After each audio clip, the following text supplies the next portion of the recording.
నమస్కారం, నా పేరు పద్మావతి. బీసీఎన్ న్యూస్ కి స్వాగతం. నెల్లూరు జిల్లా కోట మండలం కోటపట్టణ పరిధిలోని నల్లపరెడ్డి శ్రీ లక్ష్మమ్మ గిరిజన కాలనీలో ఎంవీ రావు ఫౌండేషన్ ఆధ్వర్యంలో పేదలకు ఉచిత కంటి వైద్య శిబిరాన్ని నిర్వహించారు. ఈ కార్యక్రమానికి కోట మండల తహసీల్దార్ కటారి జయజయరావు ముఖ్య అతిథిగా హాజరయ్యారు. అనంతరం కంటి వైద్య శిబిరాన్ని ఆయన పరిశీలించారు. ఈ సందర్భంగా ఆయన మాట్లాడుతూ ఎంవీ రావు ఫౌండేషన్ ఆధ్వర్యంలో గత కొద్ది సంవత్సరాలుగా పేదల కొరకు ఎన్నో సేవా కార్యక్రమాలను నిర్వహించడం జరిగిందన్నారు. అందులో భాగంగా గిరిజన కాలనీ వాసుల కొరకు ఉచిత కంటి వైద్య శిబిరం ఏర్పాటు చేయడం అభినందనీయమని చెప్పారు. ఈ కార్యక్రమంలో ఎంవీ రావు ఫౌండేషన్ చైర్మన్ ముప్పవరపు లీలామోహన్ కృష్ణ, కార్యదర్శి విజయలక్ష్మి, వాకాడు మండల తెలుగుదేశం పార్టీ నాయకులు పంట్రంగం వసంత్, పోలమ్మ, అంగన్వాడీ వర్కర్లు, ప్రాథమిక పాఠశాల ఉపాధ్యాయులు, విద్యార్థులు ఈ కంటి వైద్య శిబిరంలో పాల్గొని కంటి పరీక్షలు చేయించుకున్నారు. స్వర్గీయ ముప్పవరపు వెంకటేశ్వరరావు గారు ఆయన నామకార్థంతో 2009లో ఈ ఫౌండేషన్ని వారి కుమారుడైన లీలామోహన్ గారు ప్రారంభించి అనేక సేవలు చేస్తూ ఈ మధ్యనే కూడా చాలా కార్యక్రమాలు చేపట్టారు. నన్ను ఇన్వైట్ చేయడం జరిగింది, కానీ కొన్ని కారణాల వల్ల పోలేకపోయిన కార్యక్రమాలకి వెంటనే మరో కార్యక్రమం ఈరోజు ప్రత్యేకమైన కార్యక్రమం నేత్రదానం. అంటే ఎంతో ఇది ఇప్పుడు ఐ క్యాంప్ అన్నమాట. ఈరోజు ఇక్కడ ఉన్న పేదలకి బయట పోయి చెక్ చేసుకోవాలంటే ఏ డాక్టర్ కాడ పోవాలన్నా కూడా ఓపీ 600 లేదా తీసుకోవట్లేదు. అట్లా పేదవారి కోసము వాళ్ళ దగ్గరికే వచ్చి ఈరోజు ఐ క్యాంప్ పెట్టి డాక్టర్లు కూడా తీసుకొచ్చి ఇక్కడే చెకప్ చేసి అవసరమైతే వాళ్ళకి మందులు కూడా ఇవ్వడము, కళ్ళద్దాలు ఇవ్వడము, మరీ అవసరమైతే హాస్పిటల్కి ఆపరేషన్లు అయితే ఐడెంటిఫై చేసి నెల్లూరు వాసవి హాస్పిటల్కి రెఫర్ చేయడం జరుగుతుంది. ఎందుకంటే వారితో వీళ్ళు మాట్లాడుకొని ఉన్నారు. అక్కడ వాళ్ళు కూడా సేవ చేయడానికి ముందుకు వచ్చినారు కాబట్టి ఆ హాస్పిటల్కి రెఫర్ చేయడం జరుగుతుంది. మీరు ఈ కార్యక్రమాన్ని చేస్తూ ప్రజలకు సేవలు అందిస్తున్నారు. చిల్లకూరు గ్రామంలో పేదవారికి ఏ ఆపద వచ్చినా పార్టీలకు అతీతంగా ముందుకొచ్చి తన వంతు ఆర్థిక సహాయ సహకారాలను అందిస్తున్న పెంచలకోన శ్రీ లక్ష్మీ నరసింహస్వామి దేవస్థాన మాజీ చైర్మన్ తానంకి నానాజీ మా గ్రామంలో ఉండడం అదృష్టంగా భావిస్తున్నామని మాజీ సర్పంచ్ నెల్లూరు రామ్మూర్తి తెలియజేశారు. నెల్లూరు జిల్లా చిల్లకూరు గ్రామంలో మరణించిన బుడగ సోమయ్య అంత్యక్రియల ఖర్చుల కోసం టీడీపీ నాయకుల ద్వారా బాధిత కుటుంబానికి తానంకి నానాజీ నగదు అందజేశారు. ఈ కార్యక్రమంలో టీఎన్ఎస్ఎఫ్ నియోజకవర్గ అధ్యక్షులు కాటూరు నవీన్ చంద్ర, బూత్ కన్వీనర్ మధు, నాయకులు మురళీకృష్ణ, పవన్, మునిస్వామి, గోపి తదితరులు పాల్గొన్నారు. ఈరోజు బుడగ సోమయ్య గారు మరణించారు. ఆయన మరణానంతరం శ్రీ పెనిశల లక్ష్మీనరసింహ దేవస్థానం మాజీ చైర్మన్ గారికి తానంకి నానాజీ గారికి విషయం తెలుపడమైంది. ఆయన మట్టి ఖర్చులకి బుడగ సోమయ్య గారి కుమారుడికి కిరణ్కి 3,000 రూపాయల ఆర్థిక సాయం అందించడం జరిగింది. చిల్లకూరు మండలంలోని కొండా గార్డెన్ ఇక్కడ బుడగ సోమయ్య గారు చనిపోవడం జరిగింది. ఆయనకి ఆత్మశాంతి కలగాలని ఆ భగవంతుడు కోరుకుంటున్నా. వాళ్ళ కుటుంబానికి ఆత్మధైర్యాన్ని భగవంతుడిని ప్రసాదించమని కోరుకుంటున్నాం. ఏదేమైనా ఈరోజు చిల్లకూరు మండలంలోని ఒక ధైర్యంగాను ముందుకొచ్చి నేనున్నాను పేదవాళ్ళకి అని చెప్పినటువంటి వ్యక్తి మహానుభావుడు పెంచులకోన ట్రస్ట్ మాజీ చైర్మన్ తానకి నానాజీ గారికి ప్రత్యేక నమస్కారం తెలియజేసుకుంటున్నాం.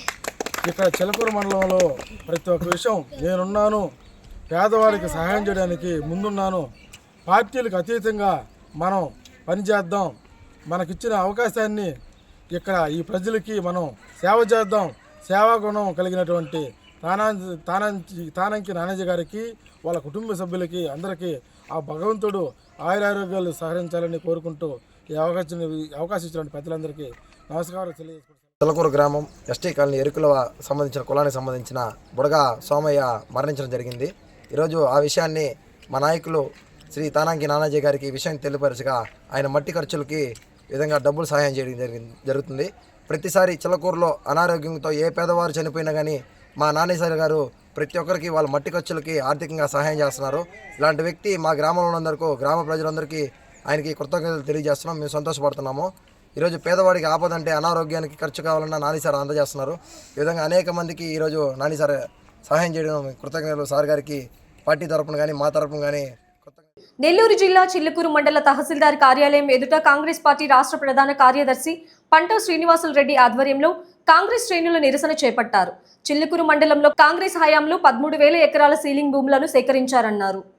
అయితే ఆయా సీలింగ్ భూములను పేదలకు ఎక్కడ ఇచ్చారో అధికారులు స్పష్టం చేయాలన్నారు.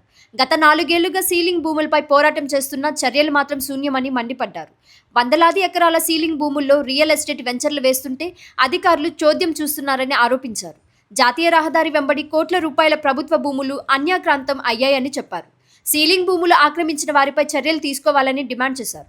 ఈ కార్యక్రమంలో గూడూరు నియోజకవర్గం ఇన్ఛార్జ్ డాక్టర్ ఉయ్యాల రామకృష్ణ, సర్వేపల్లి నియోజకవర్గం ఇన్ఛార్జ్ పూల చంద్రశేఖర్, జిల్లా కాంగ్రెస్ ప్రధాన కార్యదర్శి సంజయ్, మండల కాంగ్రెస్ అధ్యక్షుడు చిలుకూరు వేమయ్య, యువజన కాంగ్రెస్ అధ్యక్షుడు అనిల్ కుమార్, గూడూరు మండలం కాంగ్రెస్ పార్టీ అధ్యక్షుడు సుబ్బారావు, కాంగ్రెస్ పార్టీ బీసీ విభాగం నాయకులు సుబ్బరామరాజు, కాంగ్రెస్ పార్టీ అధికార ప్రతినిధి శ్రీనివాసులు తదితరులు పాల్గొన్నారు. ఈ గవర్నమెంట్ వచ్చిన తర్వాత, ఈ కూటమి గవర్నమెంట్ వచ్చిన తర్వాత మొత్తం ప్రైవేట్ పరం అయిపోతుంది. భూములన్నీ ప్రైవేట్ పరం చేసేశారు. అంతా కార్పొరేట్ దారాదత్తం చేసేశారు. ఎవరిని అడిగితే కాంగ్రెస్ తరఫున మేము అడిగితే జవాబు ఇచ్చే అధికారే ఈ గూడూరు నియోజకవర్గంలో ఎక్కడ కనబడడం లేదు. ఈ కూటమి ప్రభుత్వం వచ్చినప్పటి నుంచి ప్రజలకు ఆస్తులు కూడా ధ్వంసం అయిపోతున్నాయి. అంతా దగాకోరు చరిత్రలోకి వెళ్ళిపోతున్నాయి. మిత్రులారా, ఒక్కసారి గమనించండి. ఈ నేషనల్ హైవే పక్కనుండి అంతా భూములన్నీ పొరంబోగు భూములు, సీలింగ్ భూములు ఉన్నాయి. అవన్నీ ఇప్పుడు మీరు ఒకసారి చూస్తే ఇదే దారిలో కలెక్టర్ గారు పోతుంటారు, ఎమ్మెల్యే గారు పోతుంటారు. వాళ్ళంతా కనిపిస్తుందో లేదో అర్థం కావడంలే. మాకైతే ప్రతిరోజు కనిపిస్తూనే ఉన్నాయి. సీలింగ్ భూములన్నీ కూడా రియల్ ఎస్టేట్కి ఇచ్చేశారు. మరి ఎంఆర్ఓ గారు కానీ, ఆర్డీఓ గారు కానీ, ఎమ్మెల్యే గారు కానీ, కలెక్టర్ గారు కానీ, మినిస్టర్లు కానీ ఈ రోడ్డు పోతూ ఉన్నప్పుడు అరే ఈ భూములు ఎవరివి, ఇవి ఎవరి ఆధీనంలో ఉన్నాయి, ఎలా ఎందుకు ఇచ్చినారని ఒక్కరన్నా జవాబు చెప్పేవాళ్ళు, అడిగేవాడు లేకుండా పోయారు. కాంగ్రెస్ తరఫున మేము దీన్ని తీవ్రంగా ఖండిస్తున్నాము. మిత్రులారా, ప్రజలు మేల్కొనకపోతే మనకు ప్రభుత్వ భూమి అనేది ఒక్క సెంటు కూడా ఈ గూడూరు నియోజకవర్గంలో మిగలదు. మీరు ఆ పక్క వాకాడు మండలం నుంచి ఈ పక్క గూడూరు, చెన్నూరు ఏరియా వరకు కూడా ఏ ప్రభుత్వ భూమి కూడా ప్రభుత్వ ఆధీనంలో ఉండదు. ప్రతిదీ కూడా దగాకోరుల చేతులకి వెళ్ళిపోతూ ఉంది. ఈ గవర్నమెంట్ వచ్చినప్పుడు చూస్తూనే ఉన్నాం.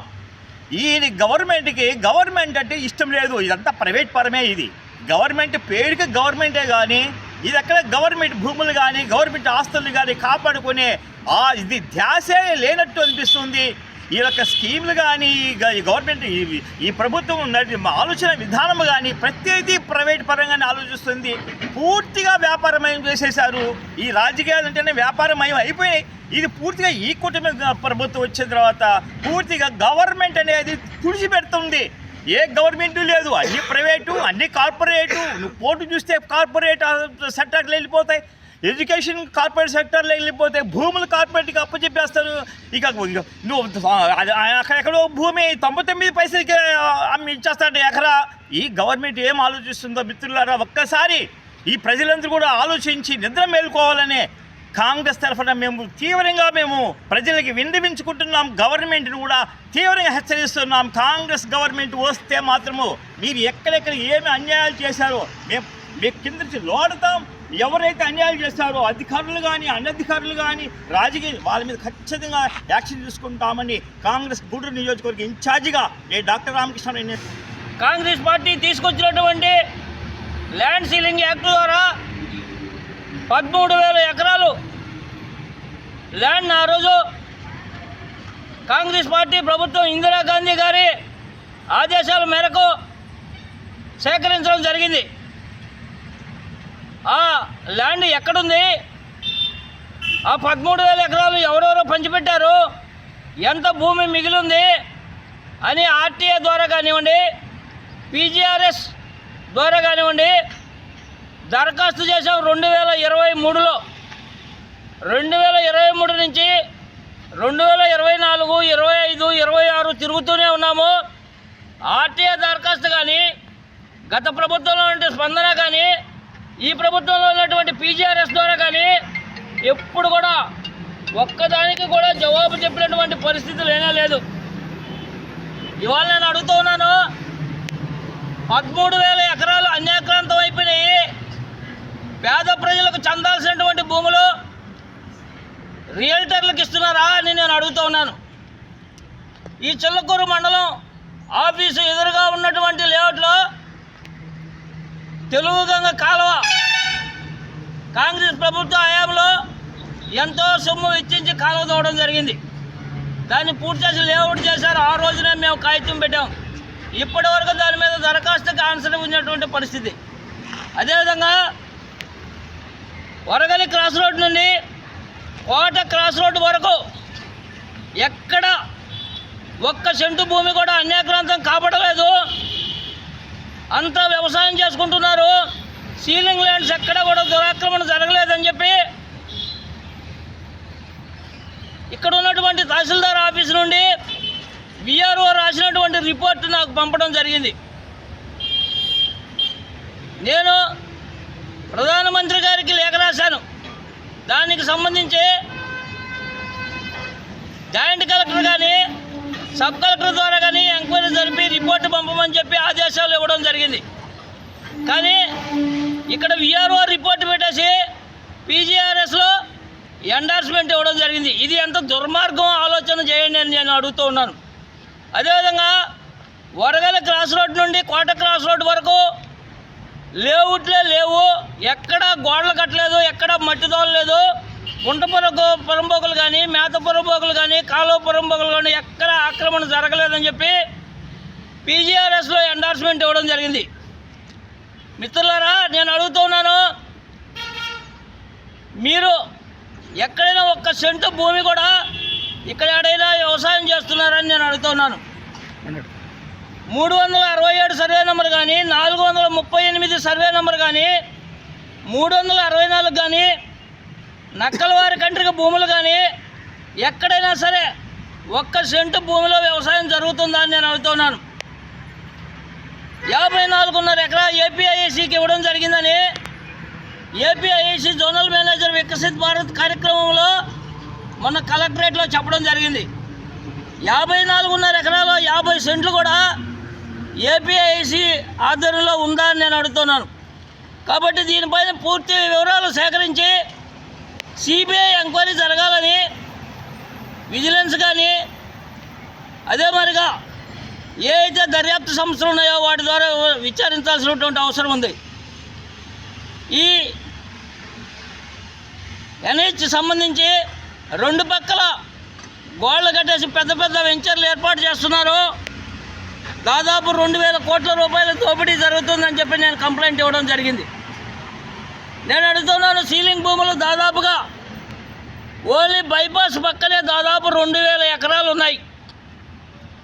ఈ 2,000 ఎకరాల్లో మీరు ఎవరికి పేదవాడికి ఒక పట్టా ఇచ్చారో ఆ పేదవాడి పేరు ఇవ్వమని చెప్పి నేను ఆర్టీఐ పెట్టాను. ఇప్పటి వరకు 4 సంవత్సరాలుగా దరఖాస్తులు పెట్టినప్పటికీ ఒక్కదానికి కూడా జవాబు ఇవ్వడం లేదు. ఈ అధికారులు ఎందుకు సస్పెండ్ చేయకూడదు, వారి మీద ఎందుకు చర్యలు తీసుకోవట్లేదు ఈ కలెక్టర్ కానీ అదే మాదిరిగా ఇక్కడ ఉన్నటువంటి తహసీల్దార్లు కానీ ఆర్డీఓలు కానీ అందరూ పొల్యూట్ అయిపోయినటువంటి పరిస్థితి. దీనిపైన తిరుపతి జిల్లా నాయుడుపేట మండల పరిషత్ కార్యాలయంలో రూరల్ డెవలప్మెంట్ సొసైటీ ఆధ్వర్యంలో ఎస్టీలకు నూతన ఆధార్ కార్డులను అధికారులు ఏర్పాటు చేశారు.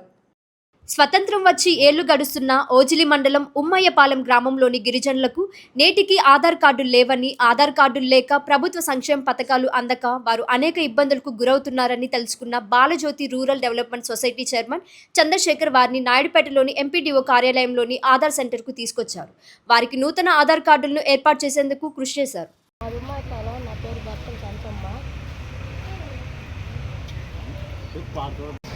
మా సంస్థ పేరు బాలజ్యోతి రూరల్ డెవలప్మెంట్ సొసైటీ. మన గత 2 సంవత్సరాల నుంచి కూడా నాయుడుపేట, ఓజిలి, తలపూరు మండలాల్లో ఈ ఎస్టీల మీద పనిచేయడం జరుగుతూ ఉంది. మెయిన్ సమస్య ఏంటంటే ఆధార్ కార్డు. ఈ పిల్లలకి ఆధార్ కార్డు లేకపోవడం వల్ల స్కూల్లో వాళ్ళకి ఎన్రోల్ కావడం లేదు. కాబట్టి అక్కడి నుంచి ఎంఈఓ నుంచి వంచిన దాన్ని బట్టి మనం ఆధార్ కార్డు కోసంగా మనం వచ్చి నిశ్చయంగా చాలా మందికి అయితే కనీసం 100కి 60% దాకా కూడా వీళ్ళకి ఆధార్ కార్డు అనేది సమస్య ఉంది. ఒకవేళ తీసుకున్నా కూడా అది అంటే రన్నింగ్లో లేకపోవడం ఇట్లా సమస్యలు ఉన్నాయి. ఇవన్నీ కూడా ఐడెంటిఫై చేసి దీనికి మళ్ళీ లాయర్తో అఫిడవిట్ అన్నీ చేయాలంటే కష్టం ఉందనేసి ఆలోచించి తర్వాత మనం కలెక్టర్తో ఒక రివ్యూ మీటింగ్లో కూడా కలెక్టర్ గారు చెప్పిన ప్రకారము వాళ్ళకి డొమెస్టిక్ ఒక సింగిల్ సర్టిఫికేట్తో వాళ్ళకి ఆధార్ వచ్చే విధంగా సార్ అయితే వెసులుబాటు కల్పించాడు. అందుకోసంగా ప్రతి గ్రామంలో ఎంతమంది ఉన్నారో చూసి వాళ్ళు ఐడెంటిఫై చేసి అక్కడ సచివాలయంలోకి వెళ్ళి ఈ లెటర్ మాదిరిగా వస్తారు. ఈ విధంగా మనం డొమెస్టిక్ సర్టిఫికేట్ తీసుకొని ఈ సర్టిఫికేట్ మీద కూడా అన్నీ కూడా కలెక్ట్ చేసి దీని ద్వారా అక్కడ తహసీల్దార్తో సంతకం ఏరో సంతకం పెట్టుకొని తహసీల్దార్ సంతకం పెట్టుకొని వాళ్ళకి డొమెస్టిక్ అనేది చేయించడం జరుగుతాం సార్.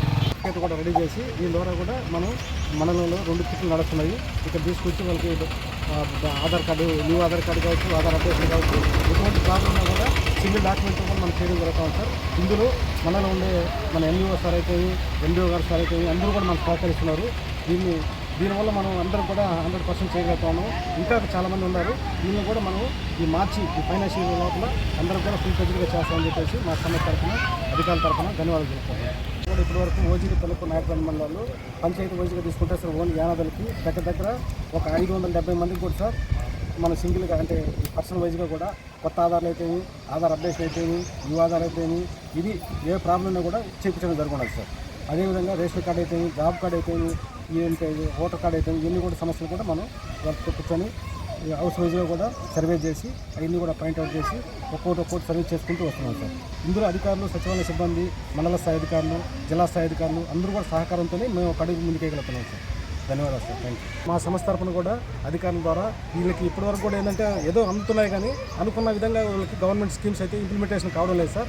మా సంస్థ తరఫున అధికారుల దృష్టికి తీసుకెళ్ళి వాళ్ళలో కూడా సార్ ఈడీసీలు ఫామ్ చేసి విలేజ్ డెవలప్మెంట్ కమిటీలు ఫామ్ చేసి ఎక్కువగా ఎస్టీలో కొంతమంది యూత్ చదువుకున్న ఉన్నారు, కొంత అవగాహన ఉంది, వాళ్ళకి అవగాహన కల్పించి ఖచ్చితంగా కూడా సార్ వాళ్ళ సమస్యని వాళ్ళే ఫైట్ అవుట్ చేసి సచివాలయ సిబ్బంది కావచ్చు, మండల స్థాయి అధికారుల దగ్గరికి దృష్టికి తీసుకెళ్ళి ఆ సమస్యను సాల్వ్ అయ్యే విధంగా కూడా మేము సహకరిస్తామని చెప్పేసి ఈ సందర్భంగా నెల్లూరు వేదగిరి నరసింహస్వామి ఆలయ అభివృద్ధి కోసం 8.74 కోట్ల నిధులు మంజూరు అయినట్లు దేవాదాయ శాఖ మంత్రి ఆనం రామనారాయణ రెడ్డి పేర్కొన్నారు. నరసింహకొండలోని వేదగిరి నరసింహస్వామి దేవస్థానంలో ఈ అభివృద్ధి పనులకు సంబంధించి వివిధ శాఖల అధికారులతో సమీక్ష సమావేశం నిర్వహించారు. ఈ సందర్భంగా ఆయన మాట్లాడుతూ మొదటి ప్రాధాన్యత క్రమంలో 8.74 కోట్ల రూపాయల పనులు చేపట్టి ఏడాదిన్నరలో పూర్తి చేస్తామన్నారు. వేదగిరి నరసింహస్వామికి సంబంధించి 1176 ఎకరాల భూములు ఉన్నాయన్నారు. 100 ఎకరాల్లో కార్పొరేషన్ సహకారంతో సోలార్ పవర్ ప్రాజెక్టును ఏర్పాటు చేస్తామన్నారు. దీనికి సంబంధించి అన్ని అనుమతులు జారీ చేస్తామన్నారు. నగర పౌరులకి మరింత సేవలు అందించడానికి సోలార్ పవర్ ప్రాజెక్టు ఎంతగానో ఉపయోగపడుతుందన్నారు. ఈ కార్యక్రమంలో టీడీపీ నాయకులు కోటంరెడ్డి గిరిధర్ రెడ్డి, నగర మేయర్ రూప్ కుమార్ యాదవ్, కార్పొరేషన్ అధికారులు తదితరులు పాల్గొన్నారు.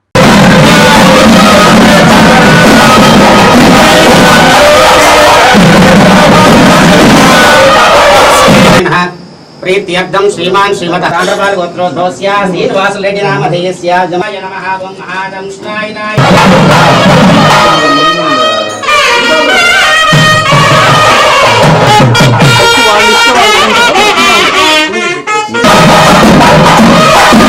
करुणाकटाक्ष सिद्धिरादि भवन्तु।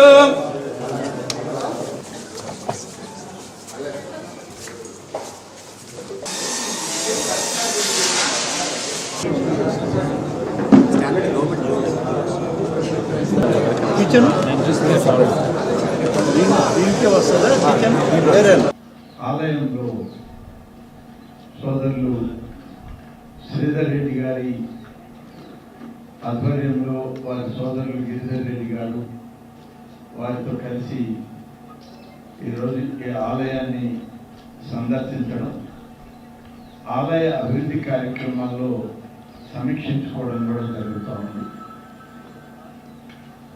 వేదగిరి లక్ష్మీనరసింహస్వామి అంటే ఇది నెల్లూరు నగరం వాళ్ళకి, మరి ముఖ్యంగా మేమైతే విద్యార్థి దశలో ఉన్నప్పుడు సైకిళ్ళు వేసుకుని సైకిల్ తొక్కడం అనేటువంటి ఒక ఆనందం అనేటువంటి దానిలో సైకిళ్ళు వేసుకుని ఈ ఆలయానికి వచ్చి స్వామివారిని అమ్మవారిని దర్శించుకొని తిరిగి వెళ్ళడం. ఆదివారం అనేటువంటిది వస్తే అనేక మంది స్నేహితులతో కలిసి అనేక మంది వచ్చేవారు. ఇప్పుడు సైకిళ్ళు పోయి మోటార్ బైక్లు, కార్లు వచ్చాయి.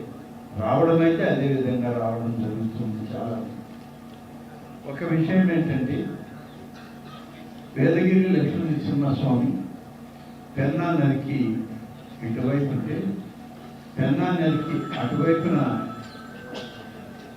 జొన్నవాడ కామాక్షి తాయి మల్లికార్జున స్వామి యొక్క ఆలయాలు ఉన్నాయి. ఈ ప్రాంతం అత్యంత ఆధ్యాత్మికతను, పవిత్రతతో కూడుకున్నటువంటి ప్రాంతాలు. ఈ ప్రాంత ప్రజలు వారు సుఖ సంతోషాలతో ఉన్నారు అంటే అటువైపు అమ్మవారు, ఇటువైపు స్వామివారు ఇద్దరు కలిసి వాళ్ళని దీవిస్తూ ముందుకు నడిపిస్తూ ఉన్నారు. ఈ సందర్భంలో దేవాదాయ శాఖ మంత్రి అయిన తర్వాత మొదటిసారి ఈ ఆలయంలోకి స్వామివారి కరుణా కటాక్షాలు పొందడానికి, ఆదిలక్ష్మి అమ్మవారి యొక్క ఆశీస్సులు తీసుకోవడానికి ప్రజలందరితో కలిసి రావడం జరిగింది.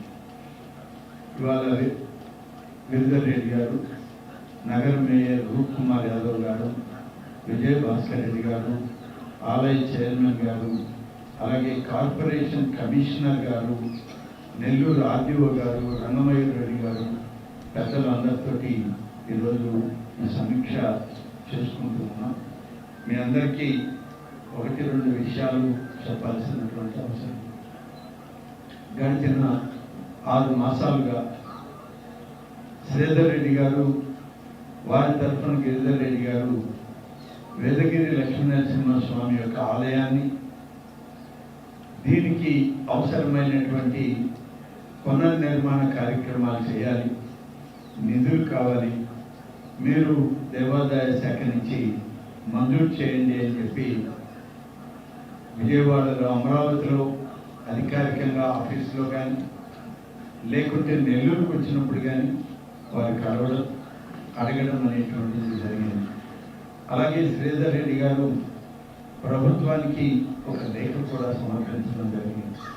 వీటన్నిటినీ చూసిన తర్వాత దేవాదాయ శాఖ అధికారులు అందరూ, ఇంజనీరింగ్ అధికారులను కూడా పంపించాం. అందరూ వచ్చి చూసిన తర్వాత ఇక్కడ ఈ ఆలయానికి అవసరమైనటువంటి అనేక అభివృద్ధి కార్యక్రమాలను చేయడానికి అంచనాలు తయారు చేసుకున్నాం. దాదాపు 7 కార్యక్రమాలు చేయాలి. 7 కార్యక్రమాలు కూడా ఆలయ ప్రాంగణంలో ఉన్న శ్రీ ప్రసన్న లక్ష్మీ అమ్మవారి సమేత గోవిందరాజ స్వామి దేవస్థానం పునర్నిర్మాణానికి 2,40,00,000 రూపాయలు అవసరం ఉంటుందని చెప్పి అంచనాలు వేశారు. ఆలయ ప్రాంగణంలో ధ్యాన మందిర నిర్మాణం 1,35,00,000 రూపాయలు అవసరం ఉంటుందని చెప్పి అంచనాలు వేయడం. ఆలయ ప్రాంగణంలోని పురాణ కాలక్షేప మండప నిర్మాణానికి 1,00,00,000 రూపాయలు అవసరం అవుతుందని చెప్పి, అలాగే వాహన పార్కింగ్ నిర్మాణానికి 57,00,000 రూపాయలు, ఆలయ ప్రాంగణంలోని కోనేరు దగ్గర అక్కడ ఉన్నటువంటి మరుగుదొడ్లు, స్నానపు గదులు, వచ్చేటువంటి పోయేటువంటి భక్తులకి అన్ని సౌకర్యాలతో 36,00,000 రూపాయలతో ఏర్పాటు చేయడానికి, 7 కోనేరుల దగ్గర మరుగుదొడ్లు, స్నానపు గదుల నిర్మాణానికి మరొక 36,00,000 రూపాయలు, ఆలయ ప్రాంగణంలో అన్నదాన భవన నిర్మాణానికి 2,70,00,000 రూపాయలు, మొత్తం మీద 8,74,00,000 రూపాయలు కావాలని ప్రతిపాదించడం జరిగింది. చాలా దీని మీద విశ్లేషించుకున్నాం. మా సీనియర్ అధికారులు, అడిషనల్ కమిషనర్, అలాగే కమిషనర్ ఎన్విరాన్మెంట్స్, చీఫ్ ఇంజనీర్లు, ప్రిన్సిపల్ సెక్రటరీ ఎన్విరాన్మెంట్ డిపార్ట్మెంట్ అందరితో. ఈ వార్తలు ఇంతటితో సమాప్తం. తిరిగి ప్రసారమయ్యే బీసీ న్యూస్ లో మళ్ళీ కలుసుకుందాం. అంతవరకు సెలవు. నమస్కారం.